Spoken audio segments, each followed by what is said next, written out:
जो पूर्व सैनिक हैं वो हटने को तैयार नहीं है और अपनी मांगों को लेकर यहाँ पर अड़े हुए हैं। सर आपके बाद आप अभी बारिश हो रही है, उसके बावजूद भी आप यहाँ पर हटने को तैयार नहीं है, ऐसा क्यों? बारिश तो होती है, हाँ, हटने के लिए तैयार इसलिए कि बारिश होगी तो आप बादल से बाहर कर आ जाते या आंधी होती तब बाहर कर आ जाते। हम लोग सभी क्लाइमेट जितने भी उनमें सभी है उसमें रहे हुए, चाहे वो ग्लेशियर हो, चाहे वो तब अपने लेवल पे राजस्थान में बारिश हो, बारिश हो, कहीं की भी हो, हम ये सब कुछ टॉलरेट करने के लिए आदि बन चुके हैं। आप ये सब जिस तरीके का भी मौसम है उसे टॉलरेट करने के आदि बन गए, शायद यही वजह है कि आप यहाँ से नहीं हिल रहे। आज 28 कल भी बारिश हुई, आंधी हुई। हाँ, कल बारिश ने थोड़ी हमारे ऊपर मेहरबानी किया कि हम लोग क्लोज लेकिन आप कल भी नहीं हटे। हाँ नहीं हटे, क्लोज करते करते हमने क्लोज कर लिया, पर बारिश आती रही, बोला ठीक है आती रही, लेकिन हम लोग अपने काम में अपने जो भी हमारा माहौल है उसमें डटे। सर अब आप लोगों को लगभग 1 महीना हो गया है, लेकिन सरकार है वो आपकी बात सुनने को राजी नहीं है, या फिर आप लोग सुना नहीं पा रहे हैं? हाँ, बातें दोनों जायज है, हम लोग सुना नहीं पा रहे क्योंकि हमारे पास वो नेशनल का मीडिया नहीं है जो उनको ऐड देता है। जो बड़ी बड़ी कलाकार हैं, बड़े बड़े मूंछों वालों को बिठाकर अपने पैनलों के ऊपर डिबेट्स करवाती है, वो मीडिया इधर नहीं है। हाँ, ये बहरी जो सरकार है, आपका जो सोशल मीडिया सबसे ज्यादा इम्पोर्टेंट सभी में हो रहा है, पूरी दुनिया में। बच्चा टीवी नहीं देखता, सोशल दुनिया का फ्यूचर सोशल मीडिया है। नहीं, फ्यूचर तो है ही है। आप फ्यूचर आपका शुरू भी इधर से ही हो गया, OROP 1 से तो 2 से ही शुरू हुआ है। ये भी आपको हमारा भी जो फ्यूचर शुरू हुआ है ना, OROP 1 और OROP 2 का, वो भी इस मीडिया ने ही चालू किया हुआ है, नहीं तो हम भी गुमसुम दुनिया में बैठे रहते हैं।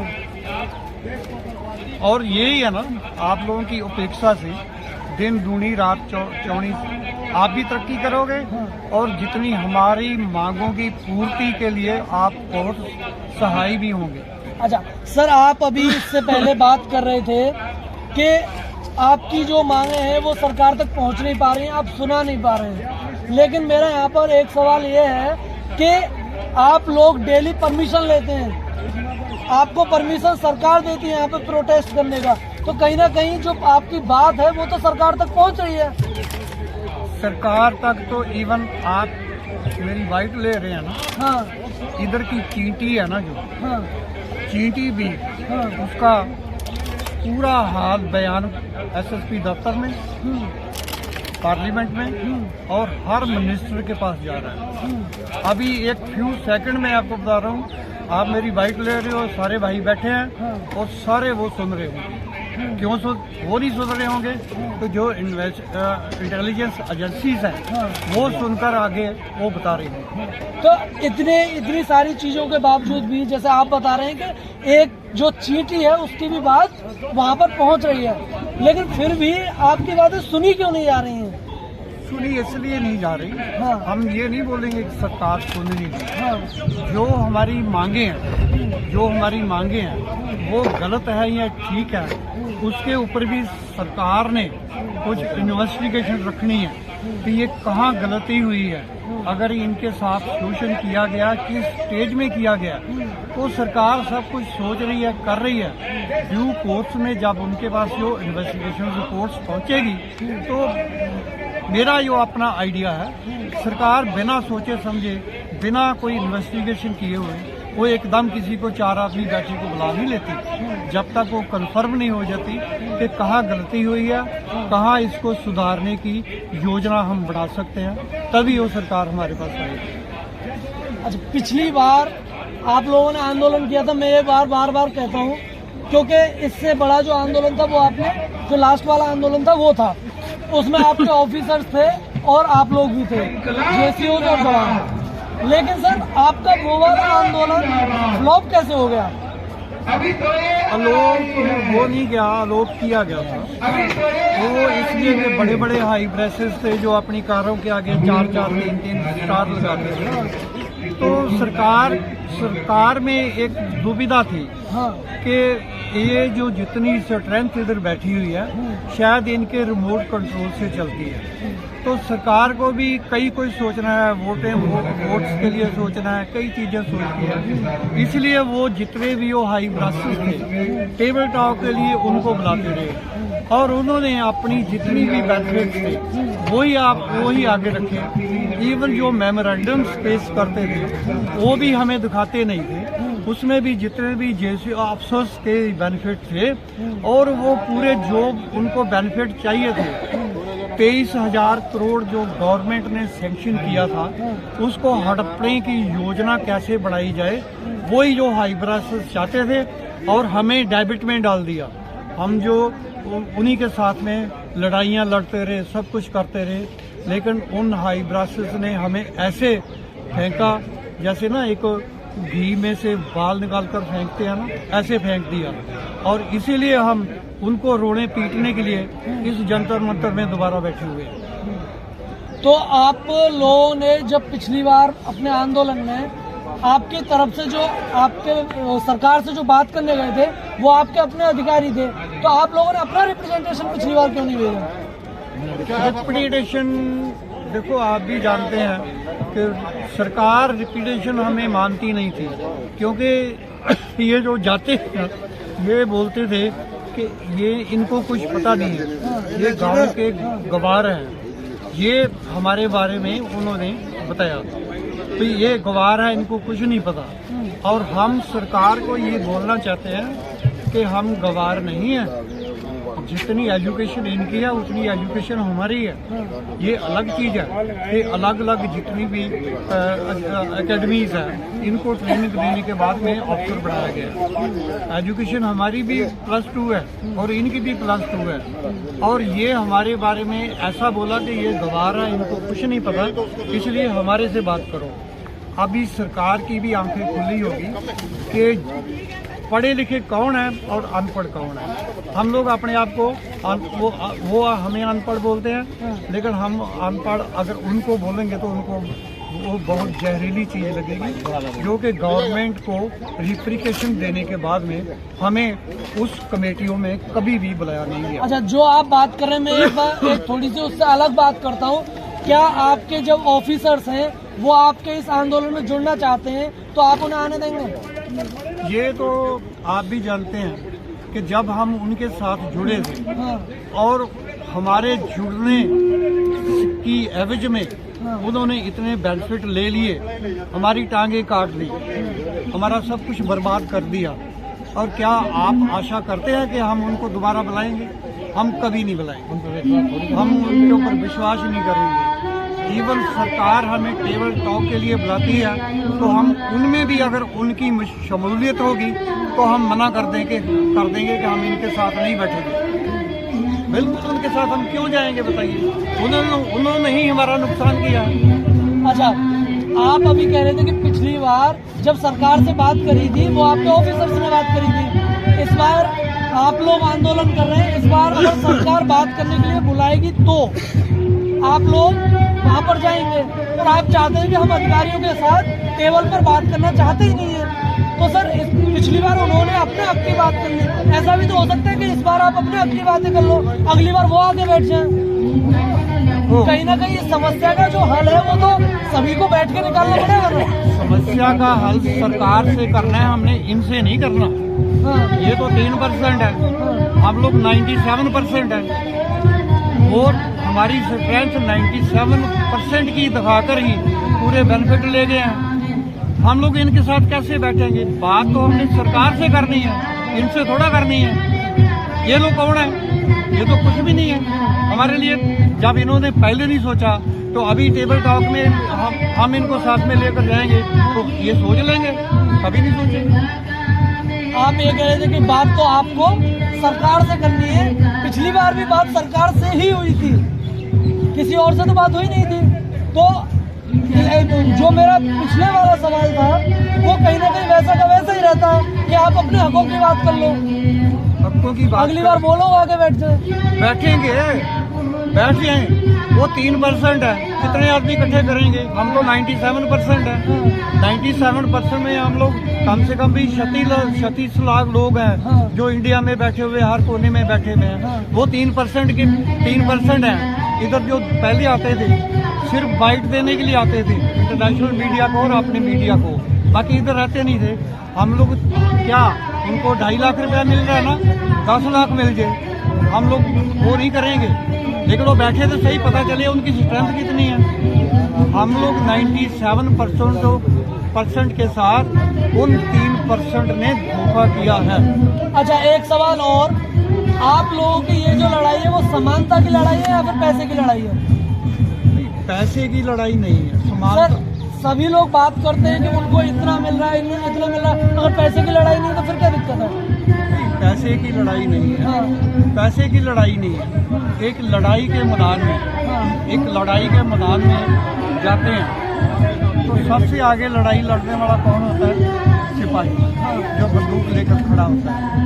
और मिलिट्री सर्विस पे के ऊपर जाए तो सिपाही को 5200 रुपया और अफसर को 15,500 रुपया। गोली एक ही है जो आएगी, जो फ्रंट में बैठा उसको लगेगी कि जो पीछे बैठा हुआ है। मैं ये नहीं बैठूंगा, बोलूंगा कि कहाँ बैठा हुआ है, उसको गोली लगेगी। इतनी बेनियमी क्यों है? ये समानता की बात है, समानता की। लड़ाई का मैदान एक है, गोली एक को लगनी है, जो फ्रंट में है उसको लगनी है। तो उसकी समानता के लिए उसको MSP ज़्यादा चाहिए या कम चाहिए? ये आप चलिए, आप समानता की बात कर रहे हैं। आप इस आंदोलन के कहीं ना कहीं जो साबका सैनिक संघर्ष समिति है, आप कहीं ना कहीं उसके एक ऑफिशियल नुमाइंदे हो आज यहाँ पर। तो सर, आप लोगों ने 20 फरवरी को एक अपनी स्ट्रेंथ दिखाई थी जंतर मंतर पर, जिसमें आपके पूर्व सैनिक बहुत सारे आए थे। एक और भीड़ दिखाई गई 12 मार्च को। तो सर, ये दो मंच क्यों है, जबकि जो सैनिक हैं वो कहीं ना कहीं एक ही है? हम नहीं ये मानते, जो आप चीज बोल रहे हो हम नहीं मानते। हम अच्छा सर, आप मुझे ये बता दीजिए, 12 तारीख को पूर्व सैनिकों की स्ट्रेंथ यहाँ पर जंतर मंतर पर दिखाई गई है नहीं? ये आइडेंटिफिकेशन आपने करना है, आप लोग प्रेस वाले हैं, आपने करना है। सर, यहाँ पर लगभग 10,000 लोगों की भीड़ थी, वो 10 के 10,000 पूर्व सैनिक थे। हमने कई लोगों से बातें करी और उनके जो मंच था उस मंच पर भी सेम मांगे लिखी हुई थी जो कि आप लोगों की मांगे हैं। ये ना, मैं यही आपको बोलता हूँ कि आप लोगों में कुछ चीज़ों की कमी है। जब सबसे पहले MSP के बारे में आप बोल रहे थे, तब वो आप लोगों को ये भी नहीं पता था कि MSP की डेफिनेशन क्या है। वो थी मिलिट्री सर्विस। और कुछ ऐसे बीच में रिपोर्टर थे, वो हमें पूछ रहे थे ये तो किसानों की मांग है, आप किस लिए बैठे हो? सेम चीज में आप सेम बात नहीं है। हम अगर यहाँ पर आते हैं तो उससे पहली रात को सब कुछ पढ़ के आते हैं। ये मैं आपको 12 तारीख की बात की कहानी सुना रहा हूँ। अच्छा, उसमें आप लोगों की आइडेंटिफिकेशन में गलती है। आप फौजी को और सिविलियन को पढ़ने में गलती करते हो। आपको क्या पता है उस मंच में फौजी कितने थे और सिविलियन कितने थे? अब आपको हम बताएं, उस बात में हम जाना नहीं चाहते कि वो किसने किया, कैसे किया, गवर्नमेंट का संयोजन था या किसी पर्सनल आदमी का हमें फेल करने के लिए एक ड्रामा था। हम इस बात में नहीं जाएंगे। हम अपना काम कर रहे हैं, वो अपना काम कर रहे हैं। अच्छा ठीक है, आप कहीं ना कहीं बातों को घुमाने की कोशिश कर रहे हैं, लेकिन मैं फिर एक सीधा सवाल पूछूंगा कि जो पूर्व फौजी है, जो एक्स सर्विस मैन है, जो आर्मी में या फिर नेवी में या फिर एयरफोर्स में जो वहाँ पर जवान रहे हैं, वो किस पर भरोसा करें, आप पर या उन पर? जिसको उनके ऊपर यकीन है उसी के ऊपर करें। हम नहीं किसी को बुलाएंगे कि आ जाओ, दौड़ कर आ जाओ। सब जानते हैं, हर बंदा जानता है। देखो, मैं दोनों की मांगे एक ही है, दूर नहीं चाहता। वो उसमें भाषा कुछ मेरी फौजी जैसा ज्यादा हो जाएगी। सर कोई दिक्कत नहीं, होने दीजिए। हाँ, नहीं, उसमें वो नहीं है, वो उनका काम है। किस मकसद के लिए बैठे हैं, पॉलिटिकली मोटिवेटेड है या फौजियों की फेवर में है, ये जानना उनका काम है जो हमारे साथ जुड़े हुए सर आप लोग भी कहीं ना कहीं पल पल की खबरें उन लोगों की रख रहे हो, तो आपको नहीं पता है कि वो क्यों हुआ, ऐसा तो नहीं हो सकता है। नहीं, खबरें रखना हमारा काम नहीं है। हमने अपना काम करना है, खबर रखना नहीं है। खबर वो रखें, हम नहीं रखेंगे। हम इधर बैठे हुए थे, जिस तरीके से जो 20 को बैठे थे, वो 20 को हमारे साथ क्यों नहीं आए? और उन्होंने ये अगर डिक्लेयर किया 12, तो उन्होंने अलग अलग अपना मंच क्यों बनाया? वो हमारे साथ क्यों नहीं आकर बैठे? क्या हम लोग अपना परमानेंट जो मंच चला रहे थे, क्या हम उठकर उनके मंच पर जाते? हमारे मंच में कुर्सियां क्यों नहीं लगी, चांदनी क्यों नहीं लगी, हमारा इतना खर्चा क्यों नहीं हुआ? हम तो दरियों पर बैठे हुए हैं, हम दरियों पर ही बैठे रहेंगे। हम लोग रोज रोज ऐसे मंच ड्रामेबाजी वाले करने के समर्थ नहीं है। तो वो लोग जो कर रहे हैं वो ड्रामेबाजी कर रहे हैं। ये आपको सोचना है, हम नहीं सोचेंगे। सर आपने सारी बात तो बोल दी, उसके बाद बोल रहे हैं कि ये लोग आप सोचिए। नहीं, आपको भी तो सोचना है ना, आपको भी आइडेंटिफाई करना है कि सच क्या है झूठ क्या है। आप सिर्फ आप बाइट मत लो ना। हाँ। कम से कम आप ऑन दी ग्राउंड भी सोचो कि क्या है, क्या हो रहा है। ये सब कुछ आप लोगों को पता है। सर हम लोग सारी चीजें देख रहे हैं, सारी चीजें परख रहे हैं, उसके बाद ही कहीं ना कहीं हम ये सवाल आपसे कर रहे हैं। नहीं, सवाल कर रहे हैं तो सवाल जो कल परसों इधर आए थे, आपको बाइट देकर गए थे कि वो 31,000 रुपया वो मकारी से ले गए हैं। उन्होंने आकर पूछा कि ये कपल का है, बोला हाँ कपल का है। तो कपल कहाँ गया? बाहर गया। बोला किस लिए? बोला हमने पैसे जमा कराए। तो 31,000 रुपया की वो स्लिप काट कर उसको दे दिया धोखे से। आपको नहीं पता ये ड्रामेबाजी है और क्या है? सब वो तो मुझे पता है, लेकिन मेरा एक आखिरी सवाल है, आपको कब तक उम्मीद है कि सरकार आपकी बातें हैं वो सुन लेगी? देखो सरकार, हम लोग सरकार का नुमाइंदा कब आपसे बात करने आ रहा है, या फिर कब आपको सरकार बुला रही है? ये बातें बहुत लंबी है। हाँ। सरकार का नुमाइंदा कब आ रहा है कब नहीं आ रहा, ये प्रेस ज्यादा जानती है, हम नहीं जानते। आप लोग सोशल मीडिया के आपको हर जगह पार्लियामेंट में घूमते हो, हर जगह घूमते हो। हम लोग तो जंतर मंतर से निकलते नहीं है। हम कैसे ये बोल सकते हैं कि प्रेस का अपना उसका पार्लियामेंट का या कोई पॉलिटिशियन हमारे पास आएगा? जब तक आएगा नहीं, हम उसके बारे में कोई कुछ नहीं बोल सब सकते। प्रेस कॉन्फ्रेंस में आप पॉलिटिशियंस की तो बात कर रहे हैं। पॉलिटिशियन इनमें कह रहा हूँ, मैं गवर्नमेंट के नुमाइंदे कह रहा हूँ। पॉलिटिशियन हो सकता है गलती से मेरे से निकल गया हो, लेकिन पॉलिटिशियन नहीं। मैं विपक्ष के नेता तो बात कर रहे हैं ना, कोई नहीं कर रहा। सर। आपकी प्रेस कॉन्फ्रेंस में ये बात बोली गई है क्या? बिल्कुल नहीं बोलेगी। विपक्षी नेता है वो हमसे संपर्क कर रहे हैं, लेकिन हम लोग उनसे बात नहीं करना चाहते हैं। हाँ, ये जरूरी है कि इधर इवन विपक्ष के कोई नेता आया भी था, हमने पहले बोल दिया कि हम अपना मंच नहीं देंगे, हम नॉन पॉलिटिकल है, हम हमारा पॉलिटिक्स के साथ कोई संबंध नहीं। तो आपको उम्मीद है कि आखिरी में आप लोगों की जीत होगी? जीत तो भगवान के ऊपर छोड़ते हैं, हम किसी आदमी के ऊपर नहीं छोड़ते। सर फिर भी कुछ ना कुछ तो उम्मीद होगी। जब लड़ाई के मैदान में जाते हैं ना, सब जीतने के लिए ही जाते हैं, हारने के लिए कोई नहीं जाता। हारने के लिए आप लोग नहीं बैठे यहाँ पे? हाँ, स्पष्ट कर दिया ना, लड़ाई का मैदान है, चाहे इधर जंतर मंतर का हो, चाहे वो बॉर्डर का हो, लड़ाई का मैदान है। हम लोग जीतने के बिना वापस नहीं आते। चलिए।